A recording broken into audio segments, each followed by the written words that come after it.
नमस्ते, welcome back to my channel. तो आज मंडे और अभी कोरिया में दोपहर के 3 बज चुके और बाय द वे कहने के बाद में मेरा अच्छा वक्त आ जाए। एनीवे, आज अयोध्या में जय श्री राम का जो मंदिर है ना, उसकी स्थापना है, तो उसकी वजह से आज मैं अच्छे से नहा धो के मैंने ये रेड कलर का कुर्ता पहन लिया और अच्छे से मैं रेडी हो गई हूँ। एक्चुअली मुझे आज कोई दूसरा व्लॉग डालना था, लेकिन कुछ 3-4 दिन से मेरी तबीयत थोड़ी खराब चल रही थी, तो मेरा मन नहीं था बाहर जाने का, व्लॉगिंग करने का। तो मैंने सोचा कि क्यों ना मैं आपको कुछ इंटरेस्टिंग, कुछ खुफिया बातें बताऊं कोरिया के बारे में, जो कि आपको किसी और ने कभी भी नहीं बताई होगी और आपको सिर्फ इस चैनल पर मिलेगी, पूपिंग कोरिया पर। अभी मैं इस खिड़की के सामने बैठी हूँ और जस्ट स्नो स्टार्ट हो गई। अभी आपको दिखाती हूँ, देखो हल्की सी स्नो आने लग गई है, यहाँ पर भी जमा हो गई। देखो आसमान कितना सुंदर लग रहा है, ऐसा लग रहा है कि पेंटिंग है यहाँ पे। कोरिया में ना बहुत खतरनाक वाली ठंडी पड़ती, कभी कभी -15-20 डिग्रीज भी हो जाता है। तो उसकी वजह से यहाँ पर आपको ये सेफ्टी के, ये तो मच्छरदानी है ताकि कि मच्छर वगैरह ना आए। ये सर्दी को बचाव करने के लिए ये एक्स्ट्रा गेट लगा रखा है। और ये रहा एक और, तो बाहर से कोई भी ठंडी हवा नहीं आएगी। तो ये वीडियो स्टार्ट करने से पहले मैं आपको एक बहुत बड़ी खुशखबरी देना चाहती हूँ, मतलब कि मैं इतनी खुश हूँ, इतनी खुश हूँ। फाइनली मेरी चिकने चमकीले थोबड़े पर एक नहीं 2 पिंपल आए हैं। ये 2 तो तिल है, ये वाला पिंपल है और एक और यहाँ पर है। इसका नाम रखूंगी चिपी और इसका चपा। मैंने आपको मेरे एक पुराने वीडियो में बताया था कि जब आपके माथे पर पिंपल आते हैं तो इसका ये मतलब है कि कोई आपसे बहुत ही प्यार करता है। अगर आप मेरे न्यू सब्सक्राइबर है तो आपको पता नहीं होगा कि मैं इतनी खुश क्यों हो रही हूँ। तो मेरी एक थियोरी है, थियोरी को हिंदी में क्या बोलते हैं? थियोरी को हिंदी में क्या बोलते हैं? सिद्धांत। सिद्धांत यार, ये तो लौंडे का नाम होता है। तो मेरा एक सिद्धांत है यार। कंट्रोल पूरा, बी सीरियस। तो मेरा एक सिद्धांत है कि यूजुअली जो जवान लौंडे होते हैं ना, उनके पिंपल आते हैं, और जो लोग उम्र में हो जाते हैं ना, उनके यूजुअली पिंपल नहीं आते। तो मैं इस साल 57 की होने वाली हूँ और अभी भी मेरे थोबड़े पर पिंपल आ रहे हैं, मतलब कि अभी भी मैं कहीं ना कहीं तो जवान हूँ। तो अभी फालतू की बकवास थोड़ी कम करता है। तो सबसे पहले मैं आपको कुछ इंटरेस्टिंग चीजें बताऊंगी कोरिया के बारे में, कोरियन लोगों के बारे में, जो कि आपने कभी सपने में भी नहीं सोची होगी। कुछ फैक्ट्स तो बहुत ही क्रेजी, लेकिन कुछ बहुत इंटरेस्टिंग है, स्पेशली अगर आप स्टूडेंट हो ना और आप अच्छे नंबर लेकर आना चाहते हो स्कूल में। तो मैं आपको कुछ ऐसे जुगाड़ बताने वाली हूँ जो कि यूजुअली कोरियन स्टूडेंट करते हैं ताकि कि उनके नंबर अच्छे आए। फैक्ट नंबर 1, तिल।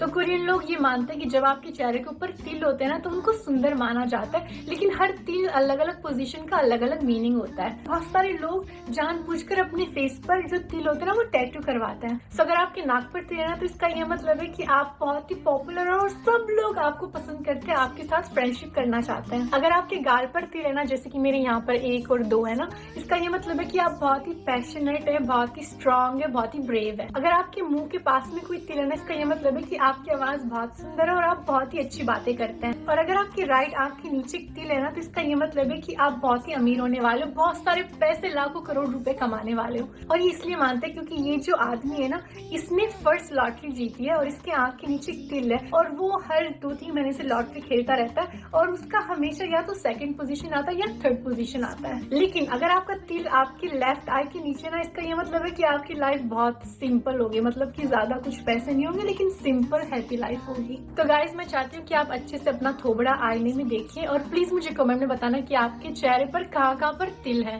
Fact number 2, the golden ratio. क्या आपको पता है कि कोरिया में परफेक्ट जो मॉडल बॉडी होती है ना, वो किसको माना जाता है? तो ये रहा परफेक्ट बॉडी रेशियो, जो कि है 1:8। इसका ये मतलब है कि जो आपका चेहरा है ना, वो 8 बार आपकी बॉडी होना चाहिए। ये रहा 1, उसके बाद में 2, 3, 4, 5, 6, 7। तो इस गोल्डन रेशियो के हिसाब से मेरा बॉडी रेशियो है 7.5, ऐसा कुछ है। तो परफेक्ट 8 नहीं है। तो आप प्लीज अपना वाला कैलकुलेट करना, वो भी मुझे कमेंट में बताना। नंबर 3, धनिया।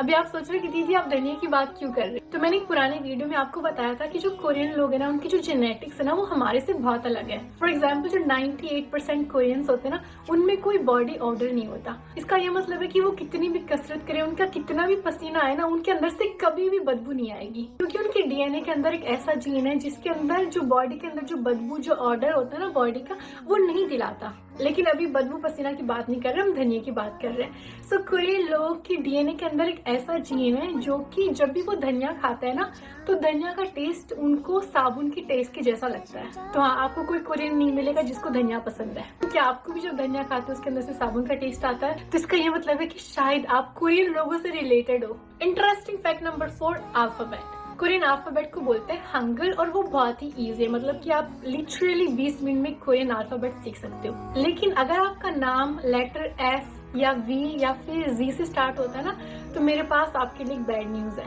ये जो 3 लेटर है ना, ये कोरियन अल्फाबेट में नहीं होते। तो कोरियन लोग एफ की जगह पी इस्तेमाल करते हैं, वी की जगह बी इस्तेमाल करते हैं और जी की जगह जे इस्तेमाल करते हैं। तो अगर आपका नाम फलक है ना, तो कोरियन लोग फलक नहीं बोल पाएंगे, वो बोलेंगे पलक। इसका ये मतलब है कि जिसका नाम पलक है और जिसका नाम फलक है वो कोरिया में पलक बुलाए जाएंगे। अगेन जैसे कि BTS वी है ना, तो कोरियन में वी नहीं बोलते, वो बुई बोलते हैं, बुई।